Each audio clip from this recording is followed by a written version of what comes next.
Good afternoon. Hi. Hello. Hi. Hello. Hi, everybody. Hello. Hello, Hi, everyone. Hi. Hello. Hello. Hello. Hi, everyone. As everyone's logging on, I'm going to continue to admit people into the waiting room. In fact, I'm going to turn that off for a little bit so we can start it and people can get right on.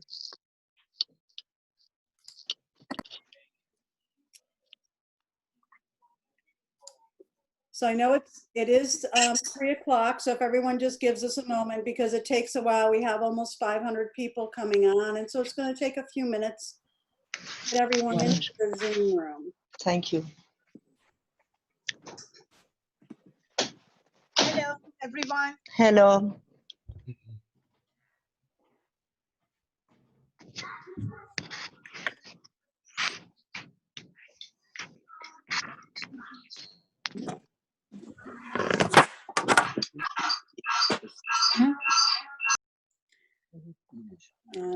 It's helpful if you mute yourself unless you're on the panel. I would appreciate that. That'll help with any feedback and make sure you can hear everybody clearly.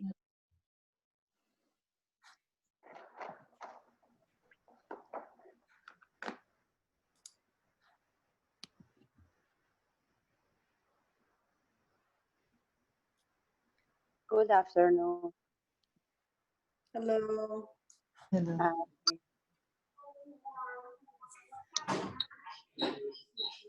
Hello.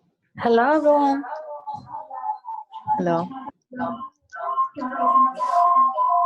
We're starting to get an echo. Okay. So each person would mute your mic. When you want to speak, there's a little thing where you can put your hand up, or wait for pause and jump in. But there is a panel, and Cindy Acker, who's going to lead it, will explain the process we have in mind.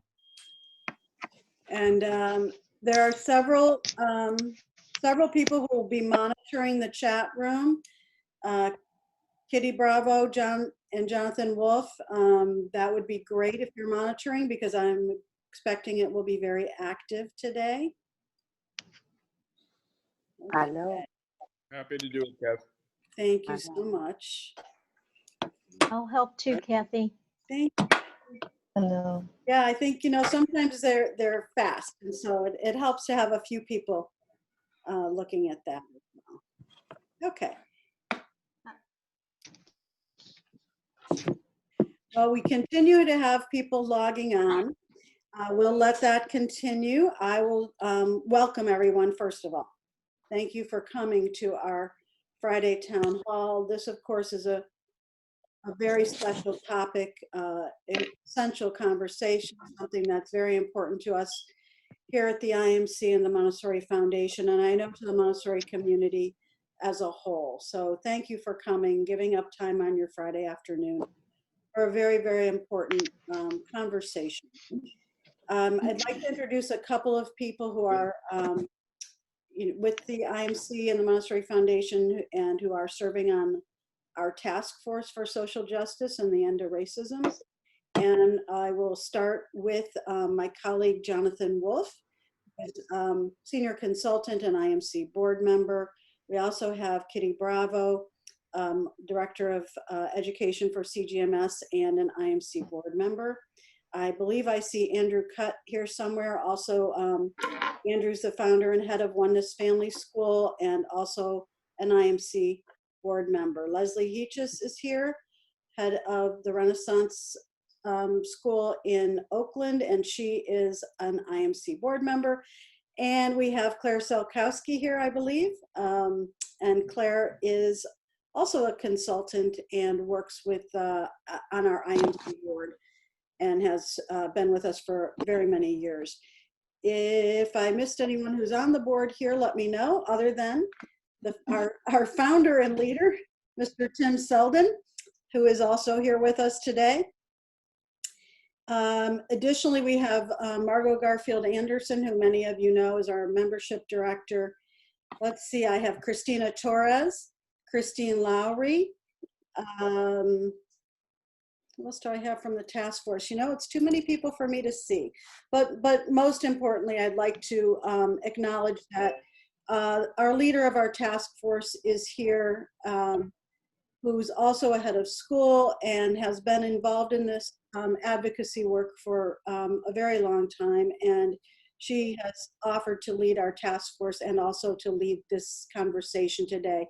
And that's Dr. Cindy Acker. Cindy, thank you for being here today and helping us navigate this topic. I will continue. We have a lot of people still logging on. We are expecting probably close to 500. So I will mute myself and let Cindy take over. Or do we want to start with our moment of silence? With the moment. I'm sorry. I don't want to skip over that because I think it's essential that as we've all come from other parts of our day today and have lots of things on our minds, that it's important for us to clear our minds and our hearts and be ready to be open to what we're going to hear, not only from Cindy, but from each other. To be open, to be willing, to be free of judgment and prejudice, and to consider the possibilities and to imagine a different world. So I'll ring a bell for the beginning of the moment of silence, and then we'll do it at the end.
Thank you. I think we're ready to begin. Thank you, Kathy. Yesterday, people gathered either individually or collectively for a day of mourning for the death of Mr. George Floyd. However, I have to say that people have been speaking out because we've been in what I consider a perpetual season of mourning. over continual tragedies that have befallen Black and brown people for centuries. And I think the difference is that some of us have found it easier to divorce ourselves from the way that oppression sounds, or the way that slavery looks, or the way that injustice feels. The problem with that is that it has kept us in a perpetual cycle of repetition. And what we begin to think and hide behind is that it's only a trickle of injustice, when I think it's actually not. So as Montessorians, I think we've been hearing around the world that we can no longer be comfortable behind our teaching of practical life and cosmic education as we experience life now. Because truth be told, we've been sending teachers out into the classroom who may be racially unconscious or ill-equipped to assist children to push back against racism that they may be experiencing in their lives or in their communities. And they're equipped, if they're ill-equipped to defend themselves against it, they're also ill-equipped to change the world, and that's what we expect of our children and of ourselves. And so we need to recognize that it's not just a matter of equality, in which people say all lives matter, because on the shores of Africa, when people were taken away from their families and enslaved in America, those Black lives didn't matter. And when people get beaten unjustly because of the color of their skin, their Black lives don't matter. And when the number of incarcerated people who are in prison are greater than the population itself, their Black lives don't matter. And when Black boys are unduly disciplined in the classroom because we don't understand the reasons behind their behavior, their Black lives don't matter. And so when we say that many people have undergone struggle, and they have, when the color of your skin adds to the struggle, that's when we have to say that Black lives have to matter. And to tout anything other than that is for us to diffuse what is happening out in the world right now with Black and brown people. And so as Montessorians, it's a piece that we have to own. And I think that people are starting to speak out about that, and I think that's a wonderful thing. And so the IMC is making major statements and setting up a task force. So we have had people who have just started to flood Kathy's email saying that they want to help. And Kathy, shall I go ahead and talk about the task force? So it's a social justice task force, and right now with a focus on racism. And the areas in which we are looking at, and we're naming them courageously, as I start to say this, is looking at teacher training programs and looking at what we need to change or add to in teacher training programs so that teachers leave their training and enter into the classroom as race-conscious individuals, people who are willing to push back against racism. We want to look at cultural recontextualization, how we have to redefine culture and imagine that in our lives so that as educators, we can share that with children. That's one area. And then curriculum, what has to change in our curriculum? Do we need an additional area, or do we need to expand cosmic education? What is it that we need to do in order to help children to identify their own race consciousness and their identity, and to push back on racism? We want to look at our structures, our systems, to make sure that we have diverse voices. They are not hindered in any way by uncomfortable ideologies that we have had from our own inception and that we've brought to the table as individuals and then as people in governing structures. That's another area. We want to look at how can we make ourselves accountable at every single level so that people can share information, so that we can call ourselves out, so that we can give ourselves the ability to be able to make mistakes, but to also start to step up and to see where we can improve, and that parents have a voice so that they can say if there's a problem in the classroom, but that on all levels that we've made ourselves race accountable, that we look at our own individual selves, which is where our task force is going to begin, that we start with educating ourselves. I've already given them homework this week, so they are engaged in looking up and or reading What It Means to Be an Anti-Racist by Iman X. Kendi, and books on white privilege, so that we can start to come from a solid standpoint and then get some training about anti-racism. And then we can start to flood research, get the data and flood research with information so that we can see, is there a change? If we put all of these factors together, then are we seeing a change in what's going on in the classroom, in our organization, in teacher training programs, in our own individual self? And to have that data and the information that we have been creating in teacher curriculum and child curriculum go out into the community so that we can start from the inside out and then make a systemic difference. So we know that there are a lot of things that people have been wanting to say or to ask, and what I want to craft all of this in is the idea that we understand that there is hurt that people are feeling, and I would say probably a little bit of helplessness, a lot of rage, a lot of upset, and we understand that. We want you to be able to put that in positive ways. But what we want to look at is are there things that we can add to this? Can we do something to change, to make a true difference as Montessorians and as individuals in the world? So, Kathy, shall we open this up? Yeah, I think that we can open it up to people's questions and comments, responses to the situation. And I'd really like to get a feel for how many of you, think about your roles in Montessori. Are you teacher educators? Are you teachers of young children or older children? Heads of schools, administrators, Montessori parents?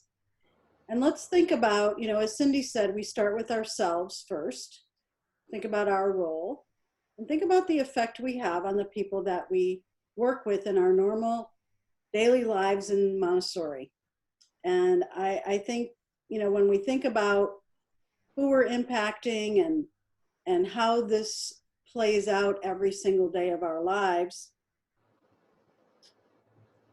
it's just a matter of reflecting and thinking about what can we do differently? What action can each of us take to maybe educate ourselves more, or to adopt a practice that helps us understand what some of our unconscious biases might be, or any actions that we think we can take to help our schools, to help Montessori as a whole, and also our teacher education programs. So I just wanted to frame it in sort of our roles to start with. We have a couple of comments about books and resources and things, and we can certainly upload. People are talking about how to be an anti-racist, and I know Cindy had just mentioned, and we are currently reading that particular book. We can also give there are a lot of resources I have found as I started looking at this. So we don't want to overwhelm you, but we will have some.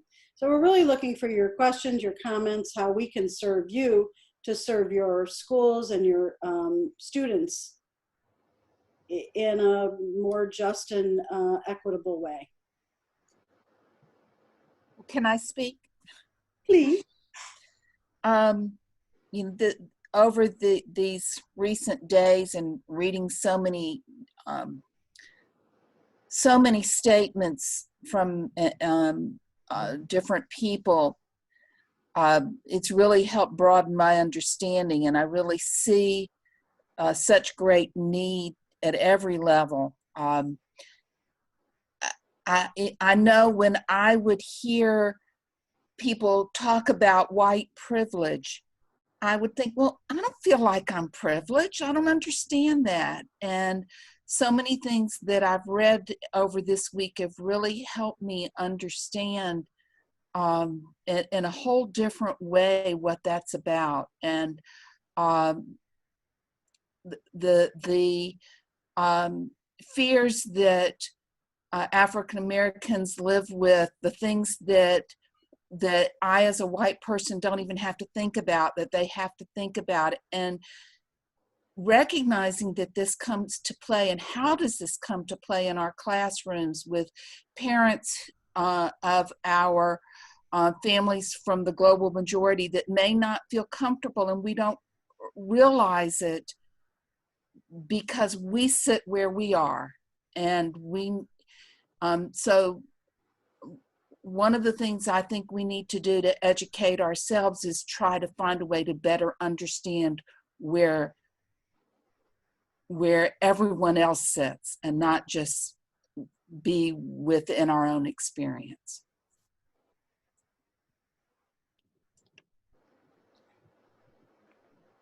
If I could say something, I'm wondering, I work in a school where it's majority white. We have 2 African-American students. One of those students is living with his white grandparents. All the teachers are white. I do think we have a new staff member coming this year who is African-American, but other than that, we're all white. And that's kind of a different thing. Like, we don't have any diversity. And I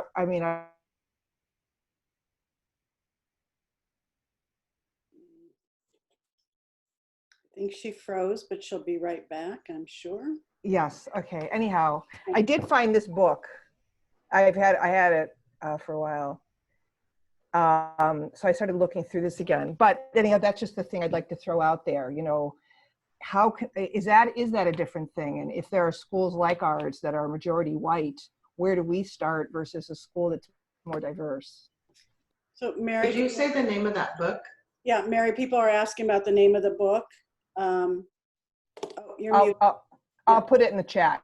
Thank you. And can you tell us name and school? So anybody who does speak that wasn't introduced at the beginning, if you could let us know where you are and your name, that would be really helpful too.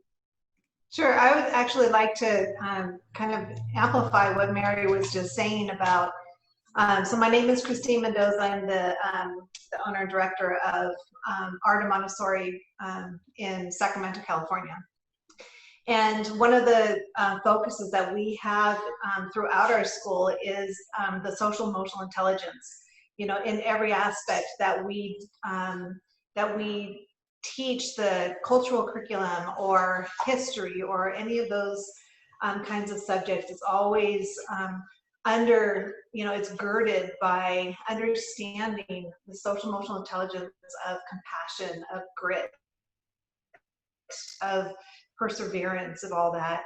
But to Mary's point, it would be, and I think the most important thing is to have a good representation of Black faces and teachers in the school. And not only would having the instructors, being more of a representation of the kingdom, it will draw parents and families in, and then therefore families and parents will also reap the reward of understanding grit and compassion and all of those kinds of social emotional intelligence that we're teaching to the children. So I just concur, Mary, with what you were saying.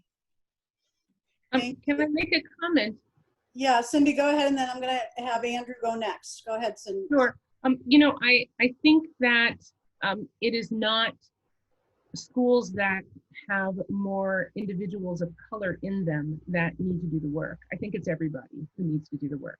And we need to do so simply because we're human beings on the planet, and that we have to have a deeper appreciation. It goes beyond just understanding people. It goes beyond just having emotional connections or appreciating compassion about people. It is recognizing that race undercuts every area of life for people in the world, and that whether they're present for us or not, we need people who are pushing back on that, advocating for it, fighting for it, and really working hard to have our own understanding and bias, because it can sit there in a major white environment. It can continue to sit there and never become any deeper, any greater, then the one or two Black individuals in the school end up having a difficulty, and the school is disarmed because they don't know, they haven't done the work,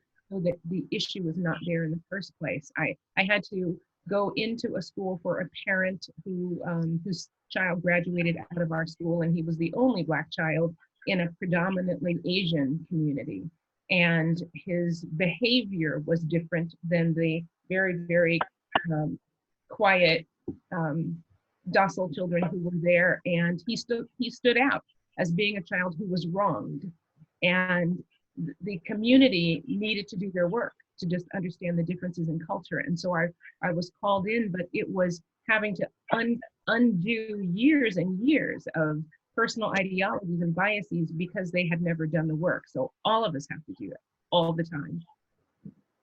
So you give us hope, Cindy, in saying Oh, that. absolutely.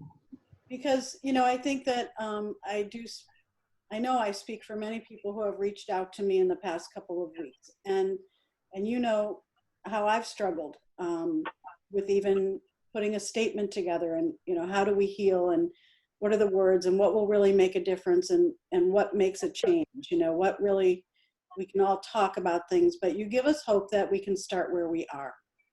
And I appreciate that permission. So thank you for that. And I'd like to turn it over to Andrew. I know he wanted to say something as well. Well, thank you, Kathy. I think what you just said is a good segue. What I wanted to share just briefly is that when we're facing such a big task with renewed energy and commitment, there's a tendency for us, a natural tendency to want to jump into the to-dos and what do we need to do, which I think is natural and appropriate. At the same time, what I would suggest is that we also use this opportunity to think deeply about who do we want to be. So there's the doing side and there's the being side. So who do I want to be individually? What am I willing to learn and open myself to and re-examine? Who do we want to be as a Montessori community? Who do we want to be as a global family? I think it's time to ask ourselves those questions, as well as the questions about how we can, you know, change our programs and our curriculum and so forth. So just sharing that perspective, I think it's sort of obvious, but I think that stating it explicitly like that is an opportunity for us to remember that there's two sides to the kind of dynamic of the process we're engaging in. One is very much an evolution of who we are and want to be, and the other is how we manifest that in all the things that we're trying to accomplish. Thank you, Kathy. Thank you, Cindy. I really appreciate that, Andrew and Cindy. Thank you. I was going to offer that, you know, once we do the work ourselves, it's so trusting our Montessori framework, right? Of the inner spiritual preparation, the observation, and looking at your environment, how the relationships, your policies, your books,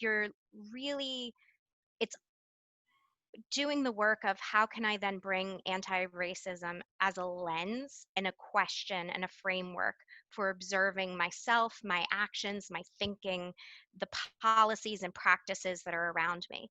And through that way, you know, you begin to notice I guess what I want to say, once you see it, you can't unsee it. And so it's something that, we all are on a journey. We have a lot of work. I can say that the conversations now, the books and the resources now that are available did not exist when I was growing up. And also I will encourage us to challenge ourselves about what we assume to be white. So as somebody who was often in some circles considered white, but was not, and was told that,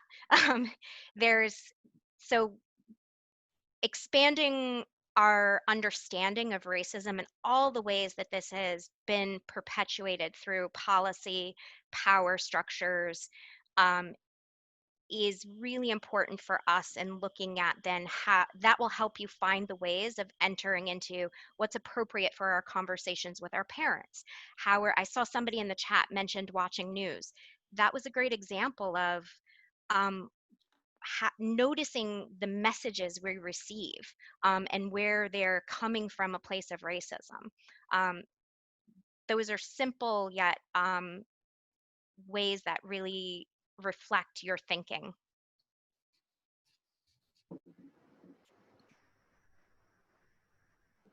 Mhm.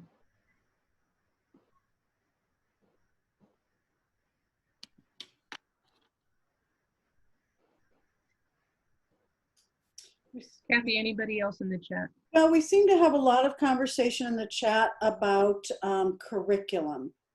And so I think that that's an appropriate thing for us to talk about. And to me, it's a two-pronged approach, right? We want to make sure that we're using curriculum that's appropriate in the classroom, that's teaching children about the history and how to stand up for this, speak out, those kinds of things.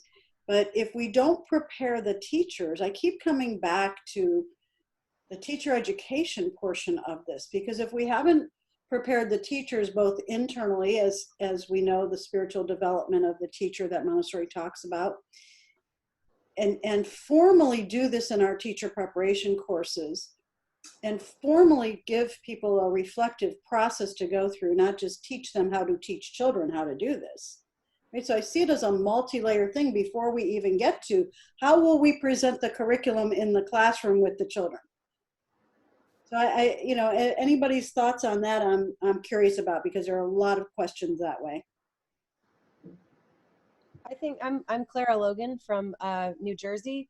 And just to add to that, I think it's really important. I run a Montessori school here, head of school. We're a relatively small school, about 100 students, but I think it's really important that the head of school also supports the teachers in that too, because if you don't have a head who can embrace all of that, then I think the teachers can end up just spinning their wheels. So I think not only making sure that the teachers are educated in that way, but making sure that the heads of schools and the administration, and then even your board level too, is really, really embracing of that. So I think having, you know, policies in place, or equity statements, or whatever you need to do to make sure that, like, from the very top all the way down, that everyone is aware, awake, and supportive of the overall mission.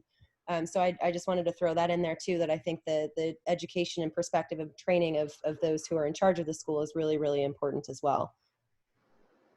Thank you, Clara. And if I can comment, I would say that if that isn't difficult work, then it probably isn't the kind of work that you need to engage in. You need to go a little bit deeper, because it's hard. It's hard work. And it's not only for people who are not Black, it's also for people who are Black. Because we never graduate from anti-racism school. It's always something that everybody needs to continually work on. And there's so much about it that we don't even get, that we don't get. And so until we really, really deeply do some work, the mission statement is irrelevant. And I took my staff through some training this past year, and it was hard. It was really difficult for them. That just had to do with different social justice issues, and it was really hard work. I was called up by my son many years ago because I had this thing in my mind that young Black men who wore baggy pants were probably people who did bad things in the world. And my son had me meet some of his friends who had baggy pants and who went to school and who did well and were not going to jail and were not doing anything that was wrong. And that was my own racist difficulty that I had to deal with. And people call it Black on Black racism, and that it's one of the hardest things for Black people to go through because they're oppressing themselves through their own racist ideologies. And so it's everyone, and it's as deep as you can get it, because somewhere you're going to feel uncomfortable if you're actually growing. Cindy, can I piggyback on that, Cindy, for a moment? Yeah, and we talked about this in our task force meeting. You know, there's our willingness to turn the mirror around and say, okay, what am I bringing to the table, and be self-reflective. And we need to have school communities, to go back to the point that someone was making about leadership, where the culture is safe enough for people to call other people out when they've stepped across a line or they've revealed some unconscious bias or bigotry. So I don't think in our schools and in our training centers, we can do the introspective work until it's a prepared environment that's emotionally safe for people to admit that they missed something in themselves and be called out on that and accept that with grace and humility.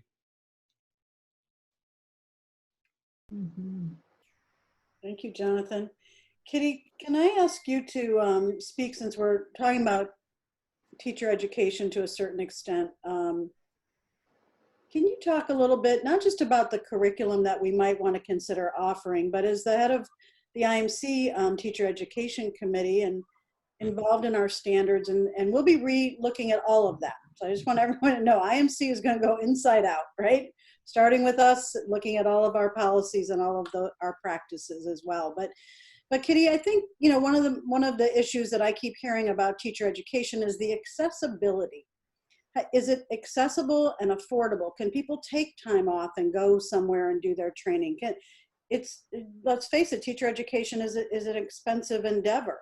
And so are we offering, you know, and are there new thoughts about how we can offer affordable, more accessible teacher education programs?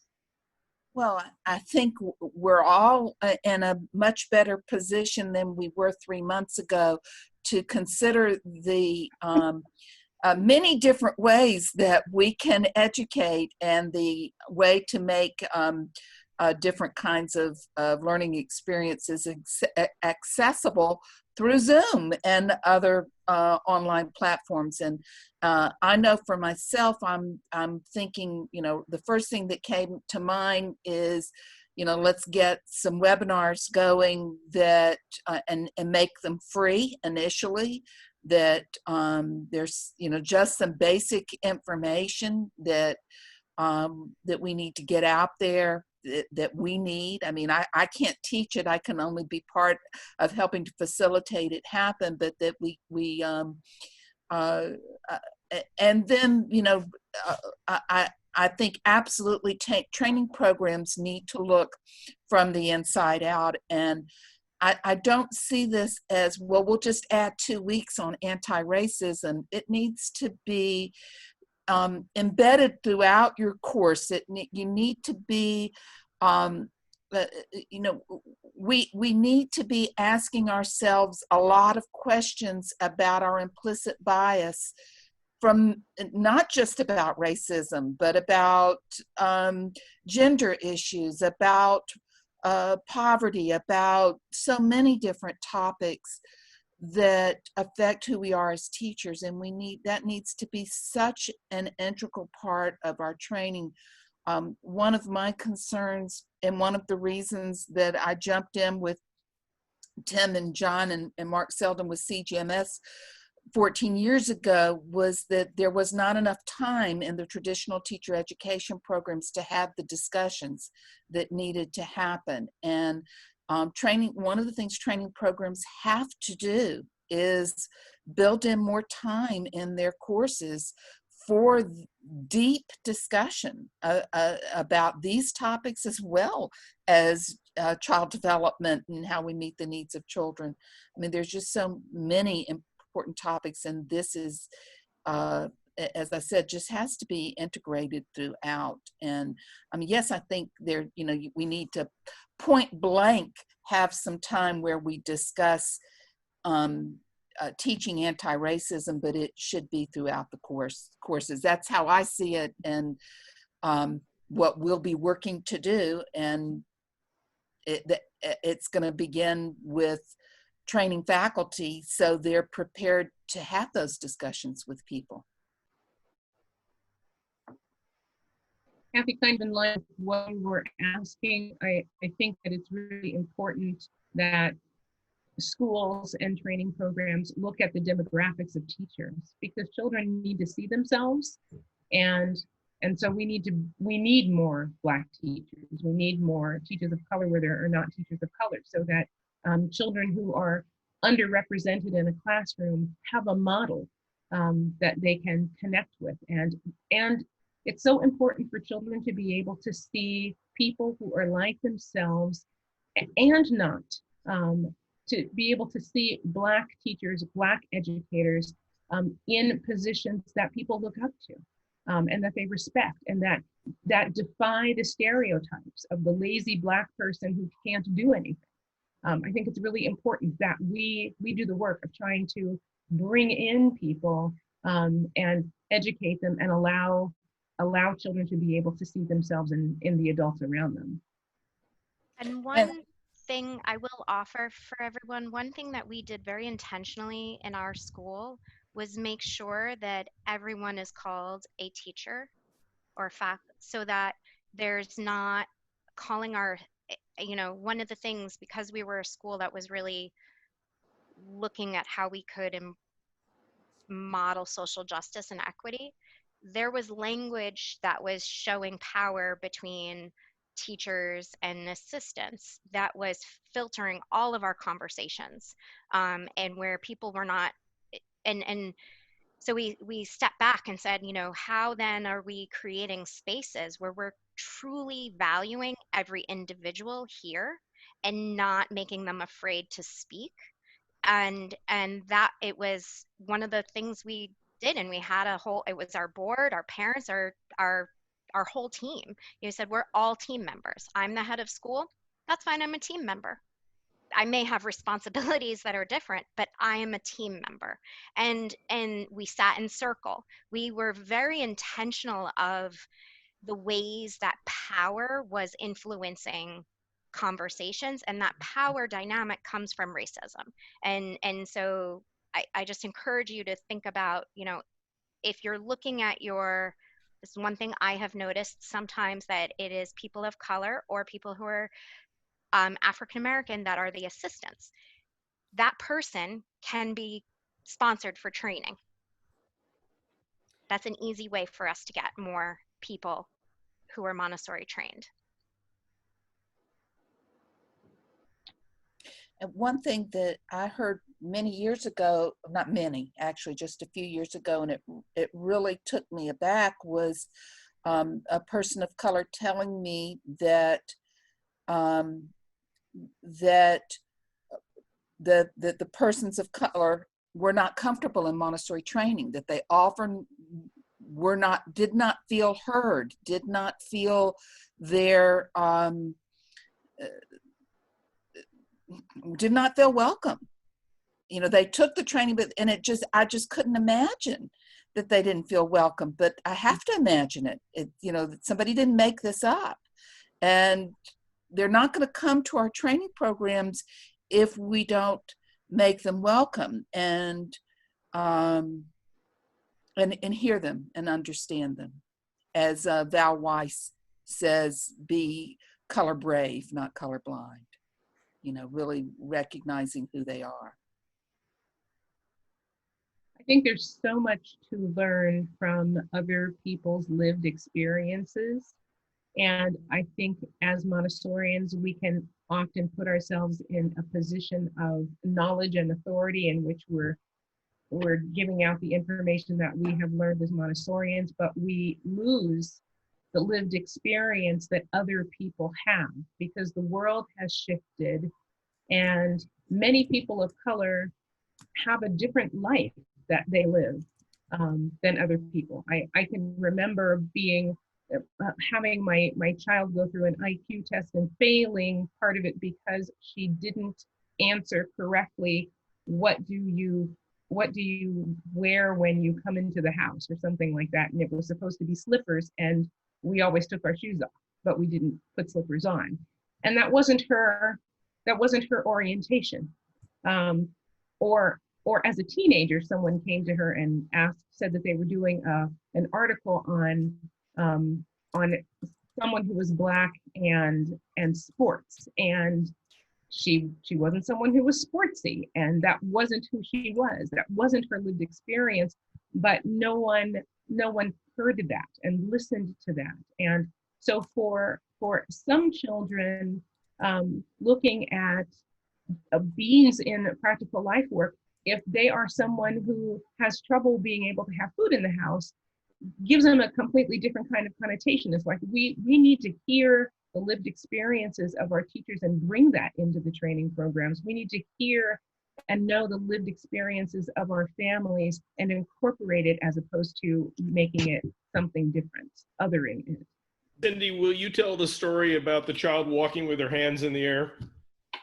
Yes, we had a student in our school named Mose, and Mose was an African American young man with a very vivacious kind of personality, and we had a teacher who taught all of her class to walk out to the yard with their hands behind their back, and very quiet Montessori children, and they all did. But Mose was the child whose hands were always up like this, and he was looking around and he was saying hi to everybody that he saw.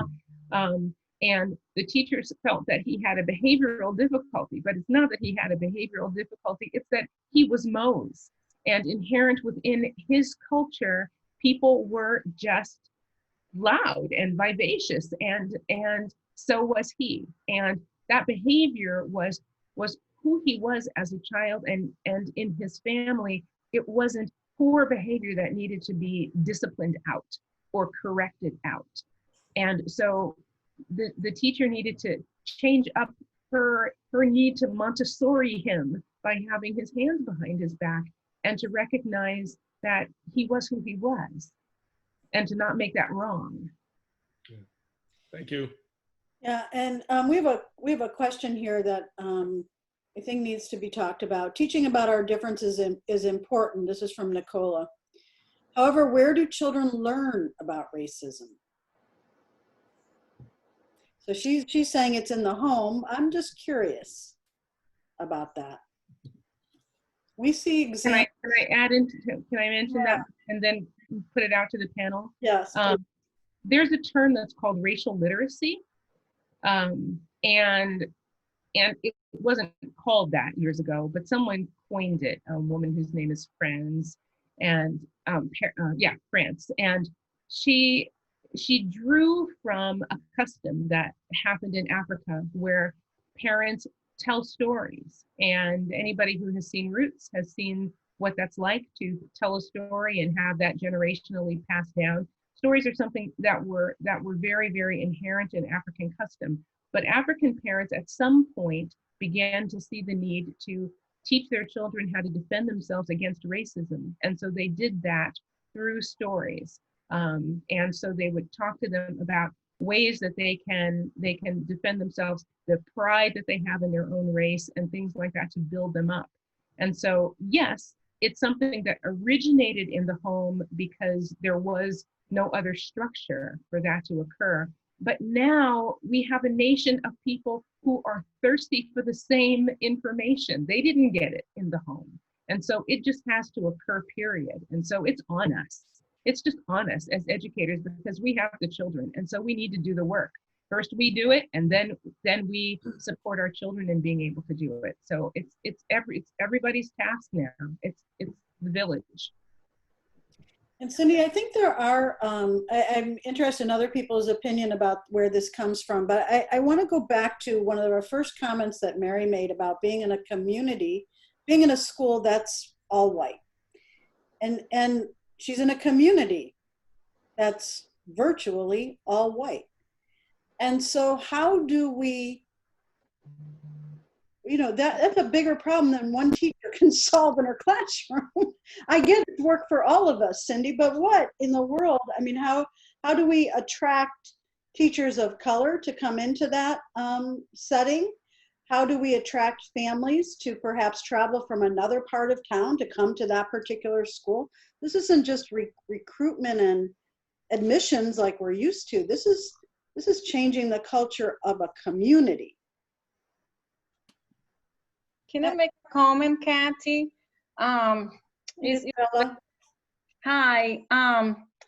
Talking about that, children will notice differences. They will notice the color of your eyes, the color of your skin. I have a toddler once that she was from Indian descendants, and she was learning her colors, and she pointed to her skin and she told me, "I'm brown." and so is white, and so was black. They notice characteristics, but they will learn hate and behaviors from the adults surround them. It's like the absorbent mind, either if it's a community mind, if a classroom mind, if a country mind, that's how they will learn. Growing up for me back in Brazil, if we would see a person of color coming behind you, you would hold your purse. You would assume that because of the color of the skin, they maybe want to steal your purse. And that was a cultural learning behavior that I grew up seeing it. So I think in answering that question, children will learn from the adults around them, from our behaviors, just like within the absorbent mind, no matter what age, they will learn from our behaviors, but they will notice characteristics. And we need to be able to have that conversation. Yes, that's the color of your skin, and that's the color of your mom and your dad, and that's who you are, and you are beautiful the way you are made. That's the point that we have to make to our children. Can I add on to that? Yes, Nicole, go ahead. Hi. So the back to the where is racism is also, it's learned in the home, but it's also in our media. It's deeply ingrained in television shows, in movies, in music, in social media. That so children are not only getting it from home, they're also getting it from the media. So to show representation, you want to show positive, like even if it is in a predominantly white community, you can still show positive representation through books, through movies, through videos, through community helpers, things of that nature. But yeah, that's it. Thank you. May I ask a question? And I think, Cindy, you touched on this. My name is Shanur. I used to be a Montessori mother. I teach in a Montessori school as a librarian, but I'm not Montessori trained. My question is, we've heard comments about everything starts from us, introspection, internally. How does one become aware of one's biases? Because these are subconsciously programmed. We got to become aware of it before we can make a change, different. Like what Isabella said, you see somebody of color, you hold your purse. I grew up in Africa, and I know how we treated servants. It's programmed subconsciously. How do I become aware of my biases, and how do I shift these biases so that then I can comfortably talk about it and teach it? Kathy, can I answer that question? It's Sarah. Please, Sarah. Thank you. So there's a great website called it's Harvard Bias Tests. If you Google Harvard Bias Tests, they have done an amazing job at putting together these tests. And there's one on race, one on weight, one on ageism, all these different variety. And I encourage everyone who's on this call and every teacher, every parent, every person to take these tests, because you can argue the point of whether you're gaming the system or not. But once you take these tests a few times, you get it. If you just give in to the fact that you're going to see something that's going to make you uncomfortable or surprise you, it's really a great beginning, because it doesn't tell you what your bias is. It just tells you that you have it. And so then you can go, gosh, I've got this small bias against Black people. Mm-hmm. And so how am I going to do that? How am I going to do that work? So for me, when I did the test, I actually went out and I didn't have an extreme bias. I knew I wouldn't have an extreme bias. I have a son who's Black. I've got friends who are Black. It's in my life, and I knew consciously that I wasn't, but I did have it. I have the experience of my mother and my grandmother and the help, from years of middle Kansas and, all that. And so it was in me. And it was that unconsciousness. And so I actually got a Black Lives Matter bracelet, and I've worn it for years now, because I knew that every time I saw a Black person, I had to reset what society was telling me. I had to reset what the media was telling me. I had to reset what I would see after a disaster, after Katrina, you know, a picture of Black people who found food, a picture of a Black young man who looted, you know, and no one could actually tell you which those, you know, which circumstance was accurate, but the news had determined it and it was feeding it to everybody. So I wore my bracelet, and every time I took a mental exercise to say, every time I see a Black person on the street, I'm going to think, wow, what's the potential of that child? I wonder if they'll be an artist or a doctor. And then you drive right by. It's a momentary thing. Or, oh, I see a group of young Black men. I wonder which one will be the one who helps me when I have, you know, a problem. I wonder which one will be there to give me mouth-to-mouth resuscitation if for some reason I have a heart attack right away. Like, these are people. Who's that jogger? That jogger might be a doctor who could help me. And so I would go through the mental exercise of painting new pictures for all the people of color that I would see. And it wasn't because I was thinking bad things, but I knew after taking those tests that I had to actively reprogram my brain. And it's just I just don't even think about it anymore. I don't have those associations. It has helped me move past that. But I still wear the bracelet because society is still doing it to us constantly.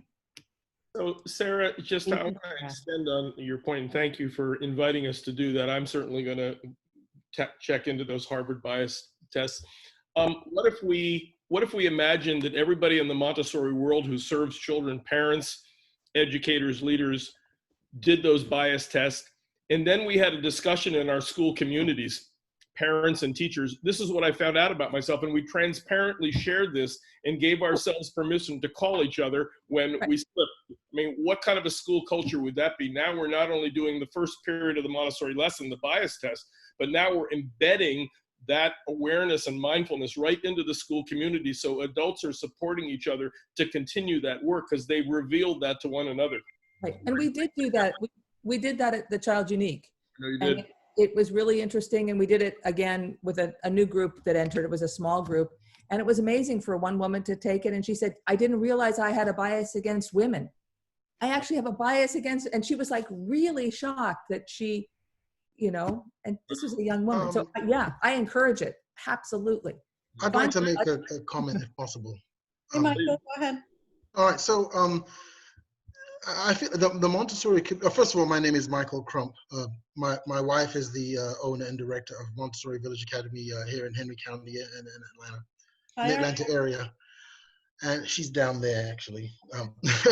And I think that the Montessori community is uniquely positioned to disseminate information and make change in an extremely unique way. I was brought up in another country, and I'm able to kind of look at things, well, not I'm able to, I just see things in two different ways, having been from another country and then having lived here for some time. The reason why I say the Montessori community is positioned to do that is because, well, actually, tell a brief story and I'll broaden the scope of what I'm trying to say. I was watching, my family and I were watching a film, and in the film, a woman got slapped once. She just got slapped one time, and after that, she wanted a divorce from her husband. It was a Hindi film called Tapad, and you know, it was unheard of.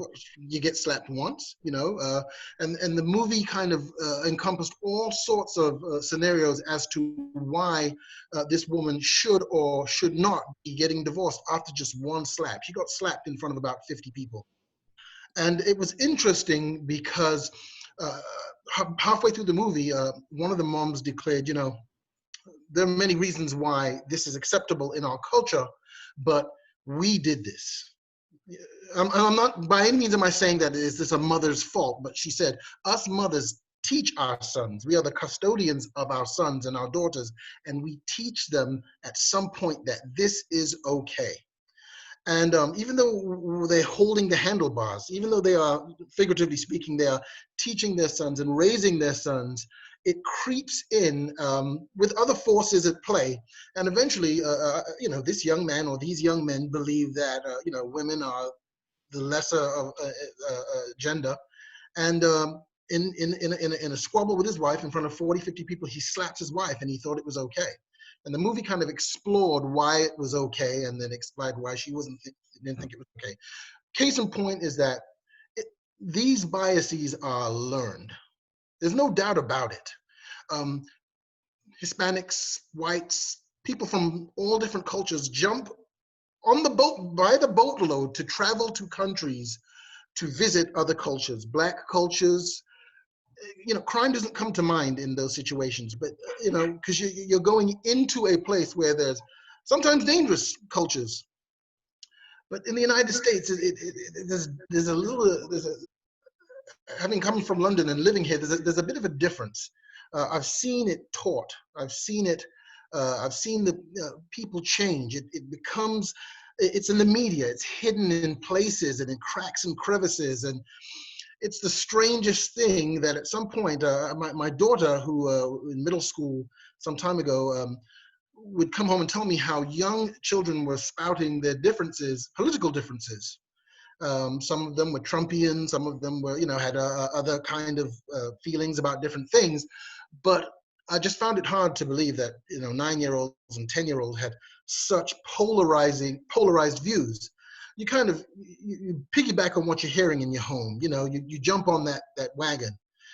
So with the looser schedules and with the ability to kind of follow the child and let the conversations go where they need to go without the regimented schedules, we can certainly imprint and implant a higher level of cultural acceptance just as we go along, letting little things be teachable moments, because we kind of have to undo somehow, and by no means am I condoning brainwashing or making somebody's child do what the family doesn't want them to do, but if we're going to make changes, we can certainly implant and impress using our platform, the platform that we have here.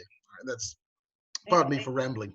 Oh, thank you for sharing your experience, and that's what we're hoping for. Anyone else who would like to talk? May I say something, Kathy? Please, Marissa.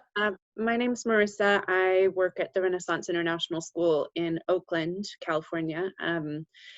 So I feel like, yes, some of us are incredibly privileged, and I grew up in a family that never had a conversation about race.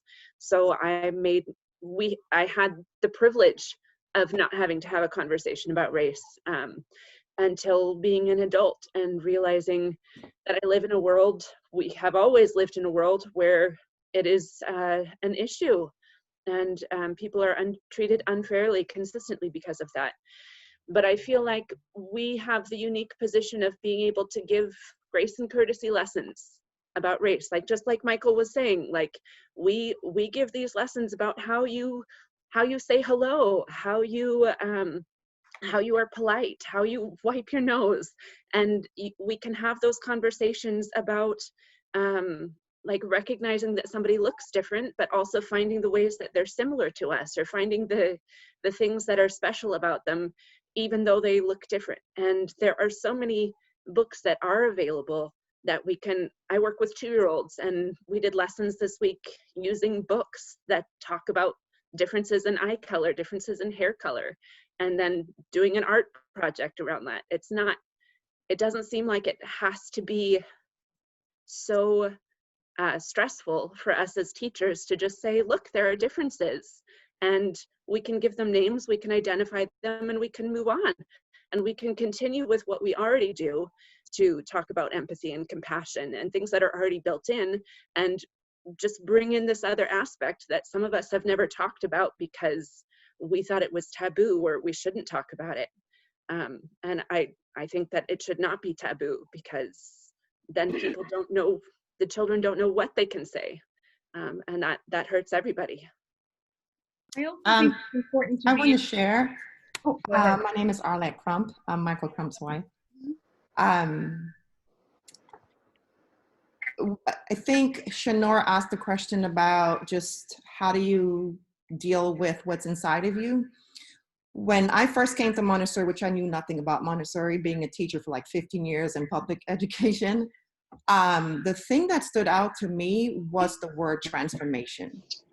And that was so important to me. And I guess I identified with it so very much because, you know, when I was in college, I got converted to Christianity. And I remember this whole thing about following Christ. So when I came to Montessori and I learned about following the child, it kind of like, I didn't take it well at first. I'm like, no, you know, that's nonsense. Because being in a public school environment, you don't follow the child, the child follows you. And so, and also coming from two inner cities, from New York and from Atlanta, and being in the areas that were disadvantaged and having to really raise my voice to speak to children, it really was something I knew I couldn't tolerate any longer. And so when I came to Montessori, and I was observing at first, I just came on as a grant writer, and I just was very critical about what was going on in the classroom because I had no idea that this kind of environment actually exists. So what really pulled me in just the Montessori in general, when I saw the children of all different nationalities in the same classroom, and they were all leaders. And I was shocked because in my mind, in a public school environment, there's one leader, and that leader is going to let you know when the teacher isn't in the classroom, they run it. And even the teachers in the classroom, they were running it. So that really impressed me so much that it drew me right in, and I wanted to learn more about Montessori. And here I am again, over 15 years, and I'm pretty sure I learned something about it in grad school, but it just went out the door. So anyway, when I came to learn more about Maria Montessori and her approach and everything, and I learned where it's easy to convert someone who is not a teacher to be a Montessori teacher, I'm like, no way. Simply because I'm thinking, as an educator, surely you can make the transformation like this. But it's not true, because it happens in the soul. And that really struck a chord with me. I'm like, what? So I learned a lot about self-reflection as well. And it was something I had to do. I was really afraid of dealing with the children in the Montessori environment the way I dealt with in public school classroom.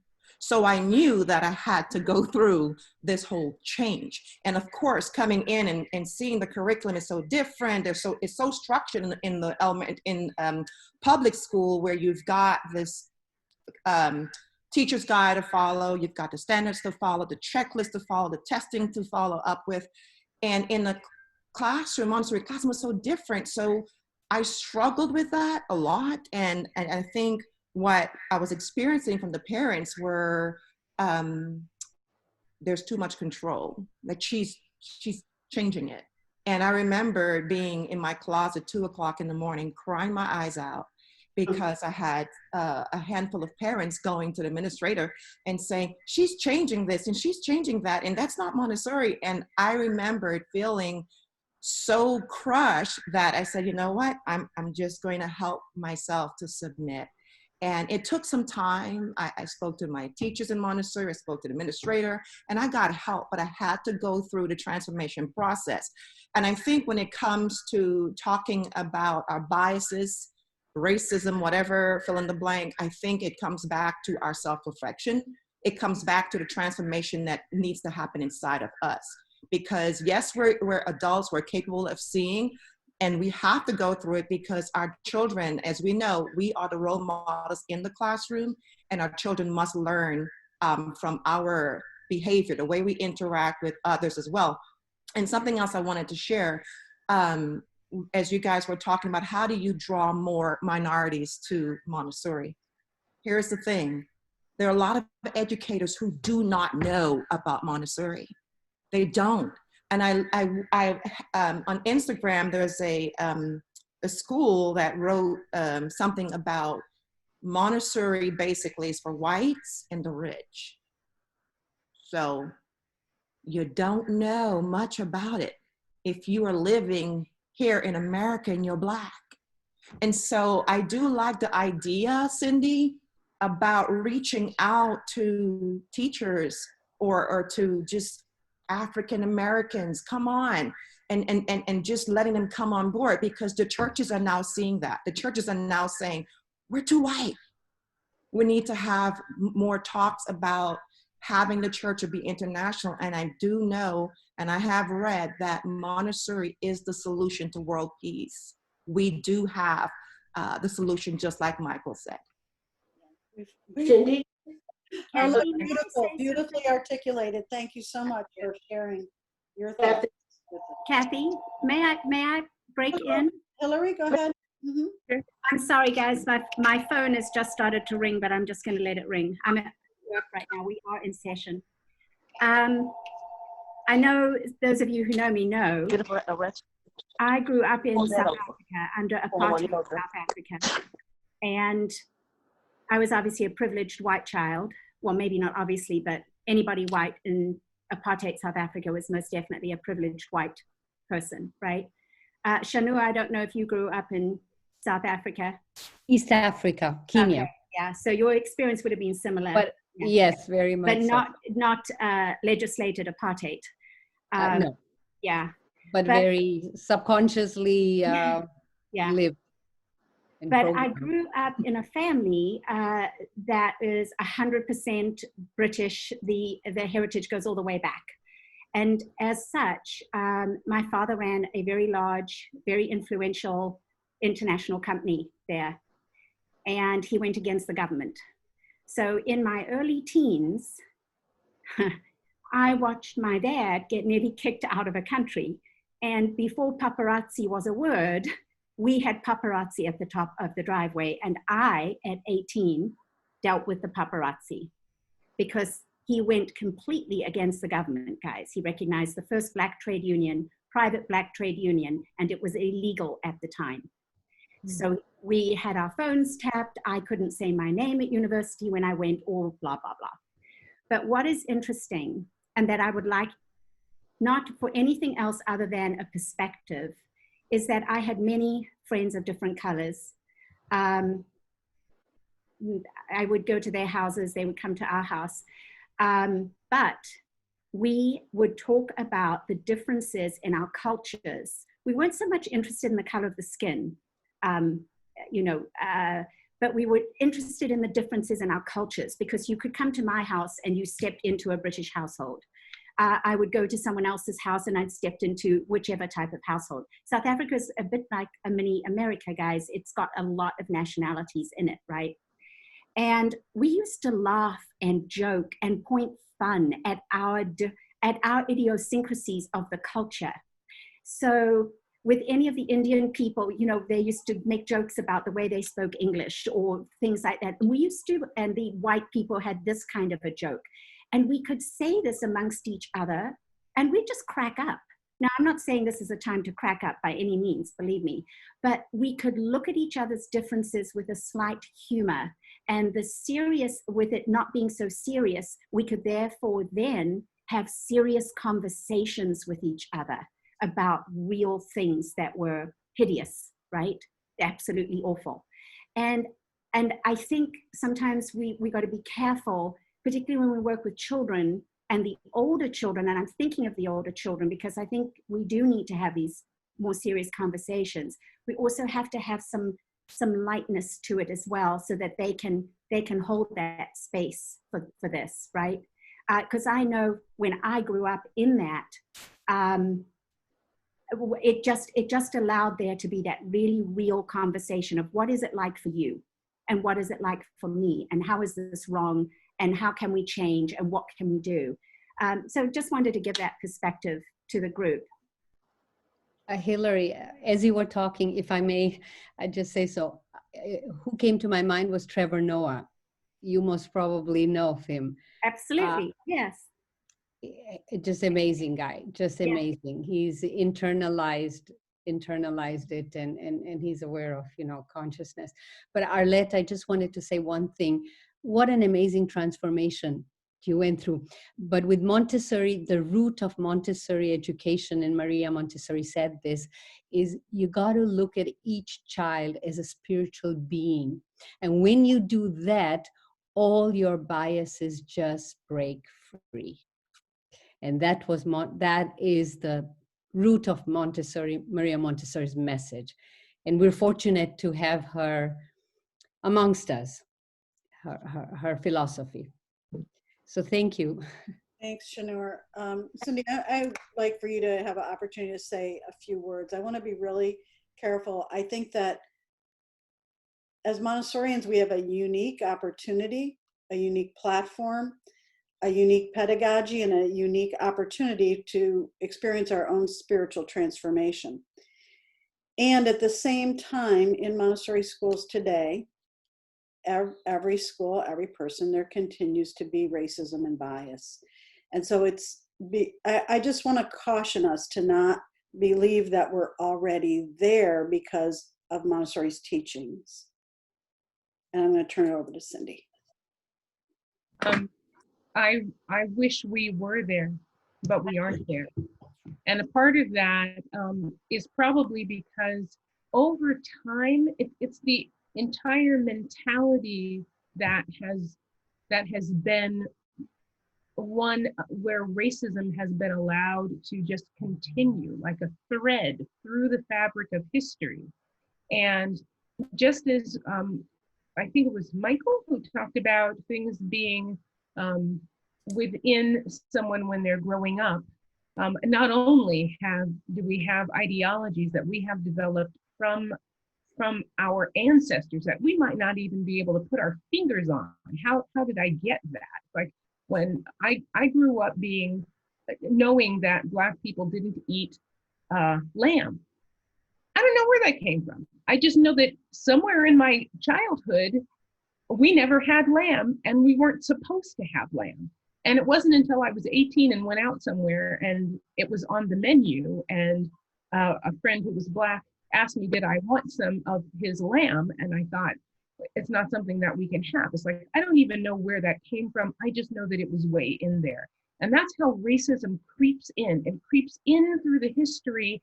And when you consider that the history is centuries and centuries old, it's in our DNA. It's in there. It's in everybody's DNA. And as much as we could say that we miraculously have a transformation and eliminate it, it continues to be so pervasive in society, so pervasive in people and everything that is around us that we have to constantly work against it and push back on it. And even to the extent that when we share information about children in the classroom and we have the information from Montessori that if we're teaching children about peoples of the world, that we're definitely sharing different people and what they look like. But we don't push back on racism in that curriculum as it stands. We're really just saying, here are all of these different people and this is how everybody is similar.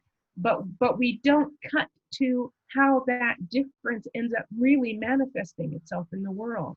And I think that it allows us to miss how it happens in the classroom. I think it allows us to miss when there are children of color who are being treated differently, nuanced treatment that we're not sensitive to. And so we allow it to happen. Or children who say something happened and we say, go use your words, and we're not paying attention to what was the content under that. What was the information underneath that, the depth of that we needed to pay attention to.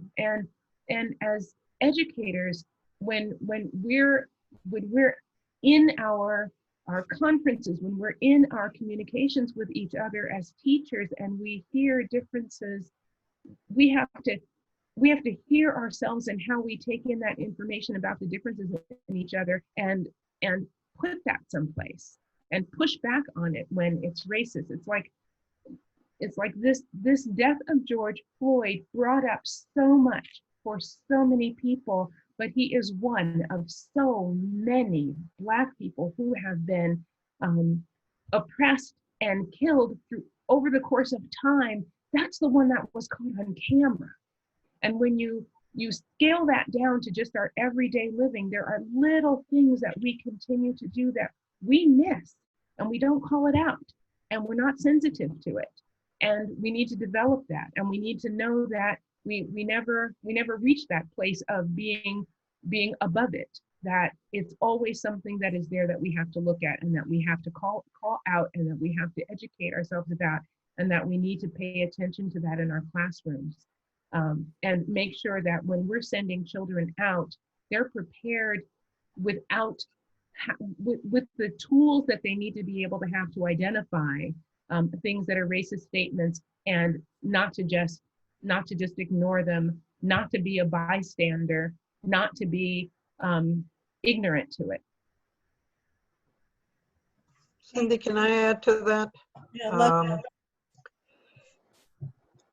I think that one of the things, and in listening to everyone, that I believe we need to really keep in mind is that when we are working, and we have a huge responsibility working with children, is that we have to really examine and see how is it that we're contributing to this, and that we don't go down the road that is very easy to say, well, that's the parents. Parents have a huge responsibility, but so do we. And that, it's very easy, to say, well, at home they model this and that may very well be. But I think that we model on a daily basis, and we actually sometimes spend more time with the children than they spend with their parents during a week. So I think it's something that, I don't know, I consider it important to keep in mind. Thank you, Leslie. I have a couple of people who've had their hand up. Eduardo, if you wouldn't, can unmute, we'd be happy to hear from you. And then we have two more after that. Thank you, Kathy. My name is Eduardo Martinez from Austin, Texas, with Headwaters School. As a dark-skinned man that was raised in the borderlands of Texas and Mexico, I grew up, seeing and living by a different code of ethics in a way. The point I wanted to bring was that in regards to a point that was made earlier about, or a question that was asked about, where does this come from? And I wanted to reflect something. There's so many people have shared so many important points, but I wanted to just reflect a point that was made about, in essence, we are products of our environment, and that considering what a majority of the adults living and steering what is the society of the United States of America, most of them were educated through public, education, which, if we do our research, we find what the original root and purpose of public education was about and what that route leads to. And considering that majority of industries are being executed and run daily basis by majority of people that have been raised in this public, education, and so to say, it creates an infrastructure that we are existing in by default that is already racist to begin with, and that is very, very lopsided.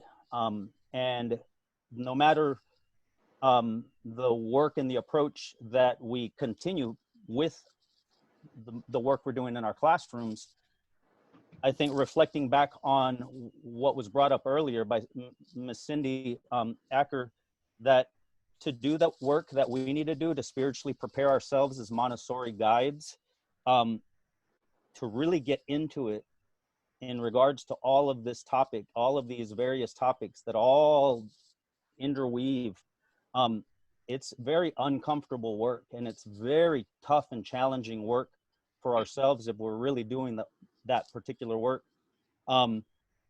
And it does begin with introspection. I believe it was maybe Shanur who had mentioned or asked, how do I find it within myself? How do I start to begin to work with it within myself?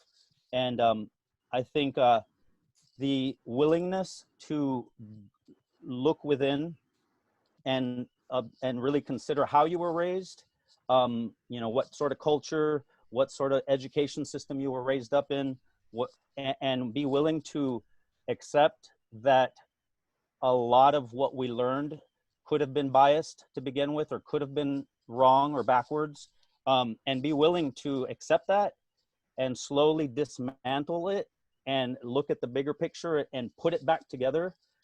I think that's where, you know, where our work truly is in preparing ourselves as educators, whether we're Montessori or not. But it's tough work, but it's really worth it. I'm really grateful to be present with you all. So thank you.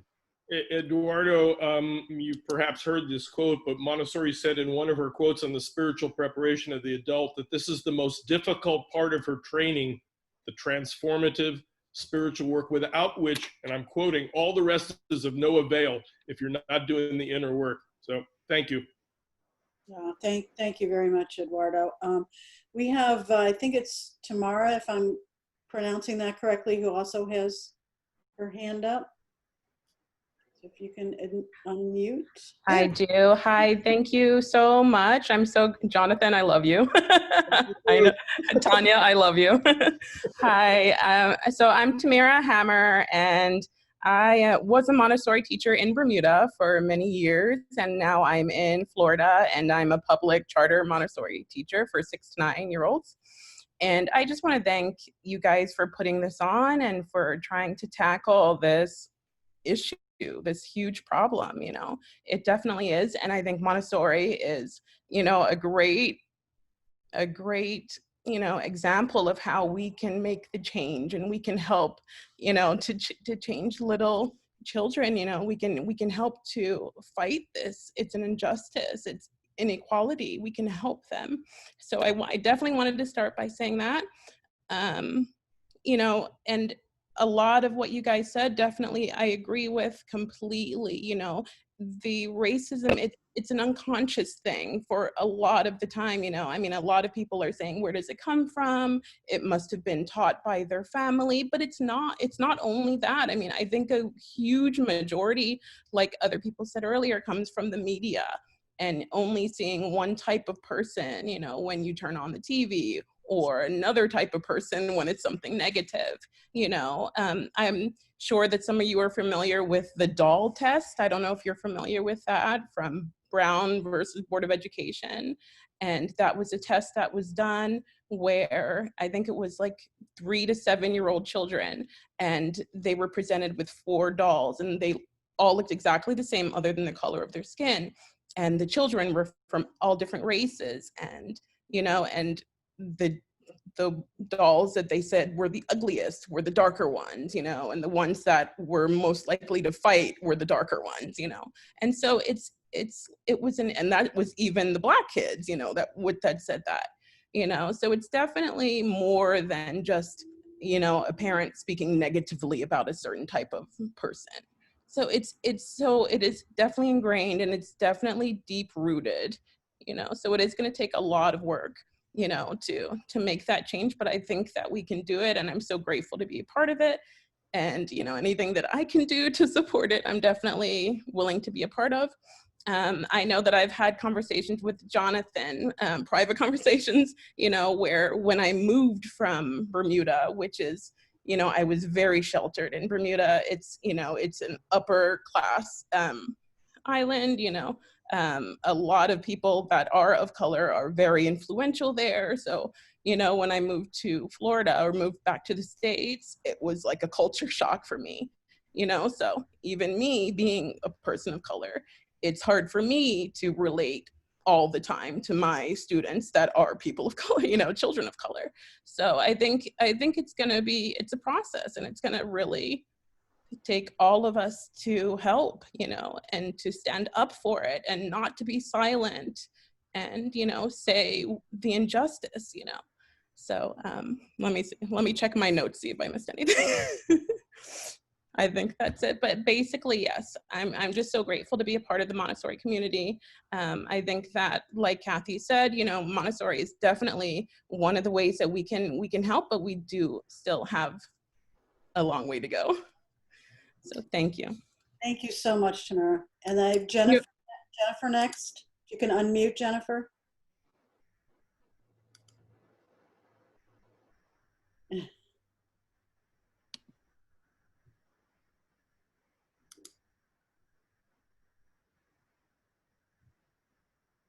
While Jennifer's doing that, I just want to say that the hardest thing about the doll test was that the children were also asked, who would you like to be with? And yes. Who will be your and friend or something, right? Would you be friends? yes, yes. And to hear the Black children not choose the Black child as the one that they would want to be with or like, was so indicative of what that kind of race oppression pressure does to one's own inner self and image. And when Eduardo mentioned what happened at the very beginnings of public education, it was racist colonialism. I mean, that's if you want to call it, honestly, that's exactly what it was. And so when we realize we have all of that molding in our inner being, that's all of what we're trying to fight and to become educated about and to not give to children. Kathy? Oh, I think it's Jennifer. We got to do Jennifer, and then we'll come to Sarah, and then I have a question in the box waiting. So Jennifer, next, please. My name is Jennifer Ogden, and I've been in Montessori for quite a while. I hear so many different kinds of scenarios, you know, from different cultures. We need to keep in mind that Montessori is very global, and maybe we need to apply those Montessori components under the umbrella of the UN rights of children. Go back to the fundamental needs of people and look at the Maslow's hierarchy of needs and see what the underlying issue is. I don't see color. I'm not colorblind. I just don't see people in color. I just see people as humans. And what I think we're having is a problem of humans failing to see humans as humans. Thank you. Thank you, Jennifer. We'll go to Sarah, and then Catherine's had a question in the chat box for a while, so I want to go to her next. I just wanted to reflect back to the doll test, which is that it was done again recently, or a few years ago, by Anderson, and Anderson Cooper did a story on it. And the results are the same. It's shocking. It hurts your heart. It hurts your heart because you as an individual can't go solve the problems for those children that are right there, that are feeling the way they're feeling in the moment they're feeling it. But I put the link in the chat in case you want to go see it. But you can also just Google Anderson Cooper doll test, and it comes up. And it's just shocking how far we have not come yet in making it understood to children that they are of value and that they are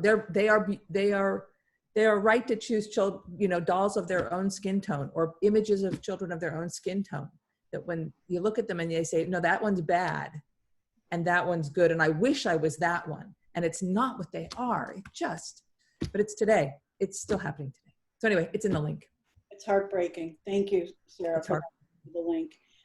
Catherine Cottingham had a question a little while ago. Catherine, can you unmute and share your question with us? Yes, thank you. Hi, I'm Catherine from also Austin, Texas, down the road from you, Eduardo, at Mariposa Montessori. I apologize in advance that I'm sure this is going to be the moment my children burst in asking for a popsicle. We like children. It's really hard. It is a child-loving crowd. So, in the last few years, as I've been working and becoming more comfortable in my curriculum of guiding year-round conversations on Black history, anti-bias, inclusive literature, what is melanin, etc., we've had some wonderful and powerful discussions as a group. But one thing that seems to repeat every year is, like Mary, I'm in a school that has, currently, for the last 3 years, he just bridged out, I had one African American student, and next year I will have one as well who's just starting. And in every one of our discussions, there is always a moment where I just feel, I guess what's coming to mind is ill-equipped or uneducated myself in how to deal with the children's reactions, whereby I'll be saying something and the children will all reference the only Black child in the class, and they don't mean anything by it. And, you know, that boy and I had many discussions where he would express to me that it exacerbated his feeling of otherness, yet at the same time, he was very grateful for the conversations. So he didn't want them to stop, but he just hated always feeling like everybody was looking at him and it was always about him. And now I'm going into this again with a very sensitive 6-year-old girl coming in next year. And it's where I feel the most amount of, I suppose, discomfort is, you know, when I begin these conversations, which I enjoy, which the class enjoys. You know, we do wonderful projects. We do so much Black history, and they love it. And it's a wonderful, empathetic class. But, you know, I know that children don't always have the nomenclature, especially the 6-year-olds. I teach 6 to 9. We'll see. Anyway, if anyone had any advice there, I'd appreciate it. Thank you, Catherine. And we'll open it up if anyone wants to comment on that. Hi, my name is Argiro. I don't know if you can hear me. Okay, so I have children in the background too. I've been teaching in Canada at a Montessori school. This will be my 20th year. One thing I've learned in order to have a normalized classroom from the beginning of the year is to make sure your classroom is very inclusive. Make sure everyone gets along. My first month of class is not about practical life, sensorial. It is, but it's more friendships, gaining confidence that I have friends. I feel included. I'm very lucky in Canada at my school.